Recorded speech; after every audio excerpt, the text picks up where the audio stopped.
Hello guys. तो इस video में अपन समझते हैं फर्स्ट कि what is reticular pattern. Reticular pattern का मतलब क्या होता है, ठीक है। तो सेकेंडरी पल्मोनरी लोब्यूल मैंने आपको बताया, दो सेकेंडरी पल्मोनरी लोब्यूल कैसे सेपरेट होते हैं, इंटरलोब्यूलर सेप्टा, ठीक है। इसी के साथ सेकेंडरी पल्मोनरी लोब्यूल के अंदर भी कनेक्टिव टिश्यू होता है, तो उसमें भी सेप्टाज होते हैं, बहुत थिन होते हैं, आपको नहीं दिखेंगे यूजुअली, लेकिन जब थिकनिंग हो जाएगी उनकी तो उनको क्या बोलेंगे, इंट्रालोब्यूलर सेप्टल थिकनिंग, ठीक है, inside the secondary pulmonary lobule. तो लीनियर लाइंस होंगी। सेकेंडरी पल्मोनरी लोब्यूल के बाहर की बात करें, टू सेकेंडरी पल्मोनरी के बीच की बात करें तो इंटरलोब्यूलर सेप्टा। इसके अलावा भी पेरेन्काइमल कुछ फाइब्रस मतलब कनेक्टिव टिश्यू होते हैं, ठीक है। वेसल्स वगैरह भी होती है, उनकी थिकनिंग हो जाती है, वेसल वॉल की थिकनिंग हो जाती है, या फाइब्रोसिस डेवलप हो गया पेरेन्काइमा के अंदर, या फिशरल थिकनिंग हो गई, कई तरह की थिकनिंग यहाँ पे होती है। तो आपको मेनली क्या दिखती है, लीनियर लाइंस दिखती है, ठीक है। तो जब लीनियर लाइन का समेशन हो गया या सुपर इम्पोजिशन हो गया, ठीक है, तो वो क्या देता है आपको, रेटिकुलर पैटर्न देता है। रेटिकुलर का मतलब मैश लाइक पैटर्न। तो मैश कब बनेगा, जब बहुत सारी लीनियर लाइंस होती है और मिलके समेशन हो गया या सुपर इम्पोजिशन हो गया, तो एक मैश लाइक स्ट्रक्चर यहाँ पे बन जाती है, ठीक है। अब जो मैश है उसकी थिकनिंग की मैं बात करूँ, या कहें कि जो मैश एक तरह से बोल सकते हो कि जो मैश की जो जाली है, जो मैश है उसकी जो सेंटर के अंदर एक सिस्ट लाइक स्ट्रक्चर बन गई, छोटी सी जगह बन गई, तो उनकी साइज़ क्या होती है उसके हिसाब से आप इसको जो रेटिकुलर पैटर्न है उसको तीन तरह से डिवाइड करते हैं, फाइन, मीडियम और कॉस। फाइन का मतलब जो आपकी जो मैश की थिकनिंग है, जो मैश की जो सिस्टिक लाइक लीजन बन गया अंदर, उसकी जो साइज़ है वो 1 to 2 mm साइज़ है, मतलब बहुत ही थिन है, 1 to 2 mm बहुत थिन साइज़ है, ठीक है। वॉल की जो थिकनेस है यहाँ पे वो भी बहुत थिन होती है, less than 1 mm, less than 2 mm आप मान सकते हैं, लेकिन साथ में मैश की थिकनिंग भी बहुत कम है। तो इसके एग्जांपल में आता है आपका जीजियो। मैं आपको बताया था कि जीजियो दो तरीके के होते हैं। पहला, जब एल्वेलाई हाफ फिल होती है, जब आपको इन्फेक्शन हुआ ही है, न्यूमोनिया डेवलप हो रहा है, अभी न्यूमोनिया पूरा डेवलप नहीं हुआ है, इन्फेक्शन आपको हुआ है, या उसके अंदर पस है, या पल्मोनरी एडिमा है, जो एल्वुलर फेज होती है पल्मोनरी एडिमा की, जब उसमें फ्लूइड आना स्टार्ट हुआ है या कोई ब्लड आना स्टार्ट हुआ है, तो एल्वुलाई की जो फिलिंग होती है वो भी हाफ है, फुल एल्वुलाई फिल नहीं हुई है, तो उस समय भी आपको जीजियोज मिलते हैं, ग्राउंड ग्लास ओपेसिटीज़ मिलती है। साथ ही जब फाइन थिकनिंग होती है, ठीक है, जो मैश है वो बहुत फाइन है, 1 to 2 mm उसकी जो सिस्टिक स्पेसिस की थिकनिंग है, सॉरी जो साइज़ है, तो उसके अंदर भी आपको जीजियोज मिलते हैं। इसका एग्जाम्पल आपका होगा second stage of pulmonary oedema, ठीक है। और भी बहुत सारे एग्जाम्पल आगे मैं और बात करूँगा इसके बारे में, ठीक है। लीनियर ओपेसिटीज अपन पढ़ेंगे तो उसके बारे में आगे फिर से मैं एक बार बात करूँगा। अभी मैं खाली इंटरस्टिशियल पैटर्न की मैं बात कर रहा हूँ। दूसरा इंटरस्टिशियल पैटर्न यहाँ पे होता है medium size, like 3 to 10 mm thickness. तो जब आपका सिस्टिक स्पेसेज है उनकी साइज 3 to 10 mm तक पहुँच जाएगी, like more less than 1 cm है, अभी भी इतनी बड़ी थिकनेस नहीं है, तो इसके अंदर आपका एग्जाम्पल जाता है हनी कोम्बिंग। तो हनी कोम्बिंग आपका एक तरह से medium size of reticular pattern होता है, मीडियम साइज ऑफ रेटिकुलर, तो सिस्टिक जो स्पेसिस है मीडियम साइज उनकी होती है। यहाँ पे जो वॉल थिकनेस होती है वो यूजुअली 1 to 3 mm तक हो सकती है। एग्जाम्पल आपको पता ही है पल्मोनरी फाइब्रोसिस, और भी बहुत जगह होता है, मैं आगे इससे फिर से बात करूँगा।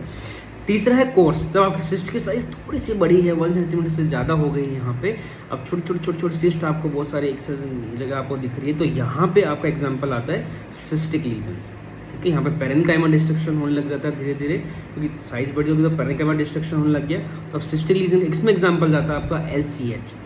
और NSIP पैटर्न में भी आपको पता है मल्टीपल सिस्ट आपको मिलती है, और LCH Langer hans cell histiocytosis multiple cyst आपको मिलती है।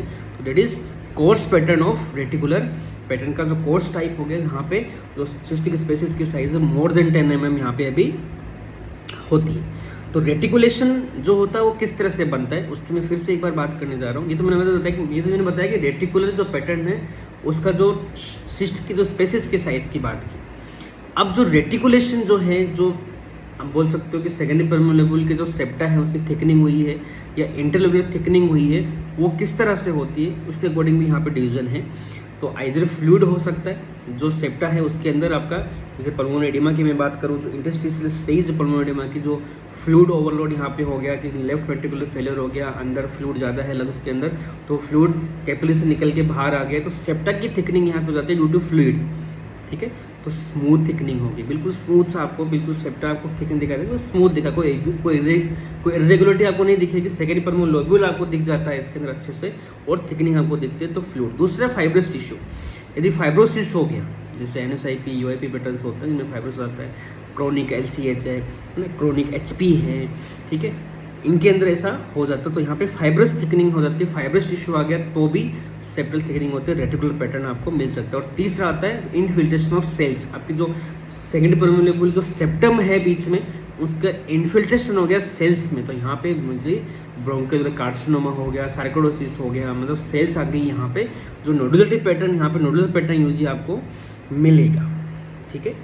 चलिए, तो रेटिकुलर पैटर्न के कुछ एग्जांपल्स मैंने आपको यहाँ पे दिखाए हैं। पहले देखिए, ये सेकेंडरी पल्मोनरी लोब्यूल आपको दिखा है, सेकेंडरी पल्मोनरी लोब्यूल है बहुत सारे। तो ये जो सेप्टा है, इंटरलोब्यूलर सेप्टा लिखा है मैंने, इंटरलोब्यूलर सेप्टल थिकनिंग, तो आपको इस तरह से दिखता है, ठीक है। अब इसकी थिकनिंग, अब मैंने अभी वापस 3 तरह से डिवाइड किया था, मैं आपको वापस समझाता हूँ, यहाँ पे समझ में आएगा वो आपको। यदि ये थिकनिंग जो सिस्ट जो मतलब यहाँ पे जो बन रहा है, उसकी साइज 1 to 2 mm ही है, तो अपन इसको क्या बोल देंगे, मेनली ये बहुत छोटा साइज है, बहुत ही छोटा मेश है यहाँ पे, तो ये मेनली यहाँ पे अपन इसको जीजीओ बोलेंगे। तो जीजीओ की तरह आपको दिखाई देता है। जैसे मैं एग्जांपल आपको और बता सकता हूँ, ठीक है। जैसे ये वाला एग्जांपल आप यहाँ पे देखें, यहाँ पे इंट्रालोब्यूलर सेप्टल थिकनिंग, मतलब सेकंड परमोनरी लोब्यूल के अंदर की बात अपन यहाँ पे कर रहे हैं, तो बहुत ही छोटे मेश की तरह दिख रहे हैं, तो इसको अपन जीजीओ की तरह ये प्रेजेंट यहाँ पे होता है। अब यहाँ पे देखिए थोड़ा बड़ा है, दिख रहा है आपको, सिस्टिक स्पेसेस बहुत बड़े बड़े आपको यहाँ पे दिख रहे हैं। तो दिस इज हनी कोम्बिंग, यहाँ पे ये हनी कोम्बिंग है, तो यहाँ पे ये 3 to 10 mm सिस्टिक साइज और वॉल थिकनेस यूजुअली देखते हैं, मतलब 1 to 3 mm तक वॉल थिकनेस होती है। बहुत ही कोर साइज हो यहाँ पे बहुत कोर साइज हो तो आपका साथ में ब्रोंकिटिस भी डेवलप हो जाता है। इसमें देखिए ट्रैक्शन ब्रोंकिटिस आपको दिख रहा होगा, मतलब यहाँ पे जो ब्रोंकस है वो ट्रैक्शन हो गया ड्यू टू फाइब्रोसिस। अब फाइब्रोसिस यहाँ पे डेवलप हो गया और सिस्टिक स्पेसेस यहाँ पे डेवलप हो जाएगा, ठीक है। तो ये सेंटर वाला लोब्यूल का सेंटर वाला पार्ट है, सेंट्रल लोब्यूलर पैटर्न होता है। देखिए सेकंड लोब्यूलर यहाँ पे सेंटर दिखा रहा होगा, सेंट्रल लोब्यूलर। और पेरी ब्रोंकोवेस्कुलर में आपको आगे से एक फोटो और है मेरे पास में, उसमें अच्छे से आपको दिखाऊंगा। यहाँ पे देखिए ये फिशरल थिकनिंग भी एक दिखा रखी है कि यहाँ पे सब प्लूरल इंटरस्टिशियल थिकनिंग के कारण यहाँ पे फिशरल थिकनिंग हो गई है। साथ में ये हनी कोम्बिंग है, ये सब प्लूरल लाइंस मतलब सेप्टा भी आपको दिख सकते हैं, लाइंस भी आपको दिख सकती है। अब ये हाइलम यहाँ पे था, तो हाइलम से ब्रोंकस आई, तो ये ब्रोंकस है, तो ब्रोंकस की जो वॉल है वहाँ पे देखिए आपको थिकन आपको दिखाई दे रही है। This is peri bronchovascular interstitial thickening, peri bronchovascular interstitial thickening. यहाँ पे देखिए ये सिग्नेट रिंग है, तो ये यहाँ का उल्टा है, ठीक है। तो ये first stage of pulmonary oedema में आपको मिलते हैं पेरी ब्रोंकियल कफिंग, और साथ में जो आर्टरी की साइज है वो ब्रोंकस की साइज से भी बड़ी हो गई है। तो यहाँ पे सिग्नेट रिंग का उल्टा आपको दिखता है, ब्रोंकिटिस में सिग्नेट रिंग रहता है, जबकि first stage of pulmonary oedema जिसको अपन redistribution stage of pulmonary oedema बोलते हैं, उसमें आपको ये पेरी ब्रोंकियल इंटरस्टिशियल थिकनिंग आपको दिखती है। ये देखिए, तो ये हाइलम यहाँ पे हो गया, यहाँ ब्रोंकियल डिवीजन हो गया, तो ये आपकी एक ब्रोंकस आ रही है, मान सकते हैं आप ये anterior segment of upper lobe, अपन माने इसको एंटीरियर सेगमेंट अपर लोब ही होगा ये, और ये यहाँ पे पोस्टीरियर सेगमेंट की तरफ जा रही है। तो ये यहाँ पे देखिए ये थिकनिंग आपको यहाँ पे साथ में दिख रही होगी, ये थिकनिंग आपको यहाँ पे दिख रही होगी। तो दिस इज ब्रोंकोवेस्कुलर पेरी ब्रोंकोवेस्कुलर थिकनिंग, ठीक है, पेरी ब्रोंकोवेस्कुलर थिकनिंग, यहाँ पेरी ब्रोंकोवेस्कुलर थिकनिंग आपको साथ में दिख रही होगी। और साथ में नोडुलर पैटर्न भी आपको यहाँ पे, नोडुल्स आपको अलग अलग दिख रहे हैं, तो यहाँ पे सेंट्रल लोब्यूलर थिकनिंग भी यहाँ पे ये होगी, ठीक है। तो लीनियर पैटर्न के अपन बात करें तो लीनियर पैटर्न मतलब रेटिकुलर पैटर्न किस तरह के होते हैं। तो पहला मैं बात कर रहा हूँ इंटरलोब्यूलर सेप्टल थिकनिंग, मतलब between the secondary pulmonary lobules, between secondary pulmonary lobules. तो सेकेंडरी पल्मोनरी लोब्यूल के बीच में यहाँ पे देखिए सेकेंडरी पल्मोनरी लोब्यूल आपको बहुत सारे दिख रहे होंगे। तो इंटरलोब्यूलर सेप्टल थिकनिंग है, देखिए स्मूथ है, यहाँ पे कोई नोडुलरिटी नहीं है या इरेगुलरिटी नहीं है। आपको सेकेंडरी पल्मोनरी लोब्यूल अच्छे से आपको दिखाई दे रहे हैं, बहुत सारे सेकेंडरी पल्मोनरी लोब्यूल्स आपको दिख रहे हैं। तो ये स्मूथ थिकनिंग है, ठीक है। तो ये 1 to 2 mm वाली लाइक जीजीओ की तरह प्रेजेंट होते हैं, उसको भी आप बोल सकते हो। तो यहाँ के एग्जाम्पल में मेनली जो एग्जाम्पल जाता है वो जाता है पल्मोनरी एडीमा। तो पल्मोनरी एडेमा की जो इंटरस्टिशियल फेज होती है उसके अंदर इस तरह की स्मूथ थिकनिंग आपको मिलती है। इसके अलावा पल्मोनरी हेमरेज में भी ऐसा होता है। इसके अलावा लिम्फोमा ल्यूकीमिया के अंदर ऐसा हो सकता है, और अर्ली स्टेजेस ऑफ लिम्फेजाइटिस कार्सिनोमेटोसा में भी ऐसा होता है। लिम्फेजाइटिस कार्सिनोमेटोसा में भी लगभग स्मूथ थिकनिंग आपको मिल सकती है अर्ली स्टेजेस में। लेटर स्टेजेस के अंदर वो नोडुलर बन जाती है, उसके ऊपर आगे नेक्स्ट बात कर रहे हैं। This is nodular pattern. अब आपको देखिए ये जो सेप्टा था सेकेंडरी परमोनल लोब्यूल, ये सेंटर पार्ट हो गया सेकेंडरी परमोनल लोब्यूल है। यहाँ पे आपको नोडुलिटी दिख रही है, ये नोडुल है, ये नोडुल है, यहाँ पे बीच में खाली है, बीच में सेप्टा है, ये नोडुल आपको दिख रहे होंगे। यहाँ पे भी आप देखिए ये नोडुल्स आपको दिख रहे हैं, नोडुल्स है, नोडुल्स है। तो ये देखिए बहुत सारे नोडुल्स नोडुल्स नोडुल्स नोडुल्स, तो ये सेप्टा के अंदर नोडुल्स आ गए। इसका मतलब क्या हुआ, सेंट्रल लोब्यूलर देखिए यहाँ पे भी नोडुल्स है, मतलब मैंने बोला था लिम्फेटिक स्प्रेड दोनों हो सकते हैं, सेंटर में भी आएगा। और तो यहाँ पे प्रीडोमिनेंट कौन सा है, ये वाला पेरीलिम्फेटिक, मतलब पेरीलिम्फेटिक एरिया में दिखता है आपको। रेटिकुलर पैटर्न आ रहा है मतलब प्रीडोमिनेंट आपको। यदि नोडुलर पैटर्न आता है सेंट्रल लोब्यूलर प्रीडोमिनेंट हो सकता है, उसके आप आगे और बात करेंगे। तो यहाँ पे पेरीलिम्फेटिक वाला है प्रीडोमिनेंट नोडुलर पैटर्न यहाँ पे आ रहा है। तो इंटरलोब्यूलर सेप्टल थिकनिंग का दूसरा पैटर्न हो गया नोडुलर पैटर्न। इसका एग्जाम्पल होता है सार्कोइडोसिस, सिलिकोसिस, इसके अलावा कोल वल्कर न्यूमोगोनियोसिस। मैंने बताया था कि जो नोडुलर पैटर्न है यहाँ पे नोडुल्स आ रहे हैं, तो ये ग्रेनुलोमास हो सकते हैं, ठीक है। सिलिकोसिस के अंदर ग्रेनुलोमा बनते हैं। इसके अलावा lymphoma, leukaemia, LIP, lymphoma leukaemia के अंदर स्मूथ भी होती है, और लेटेस्ट स्टेजेस के अंदर जब सेल आने लग गई साथ में सेल का इन्फिल्ट्रेशन हो गया तो नोडुलर पैटर्न भी आ सकता है। इसके अलावा LIP, ठीक है।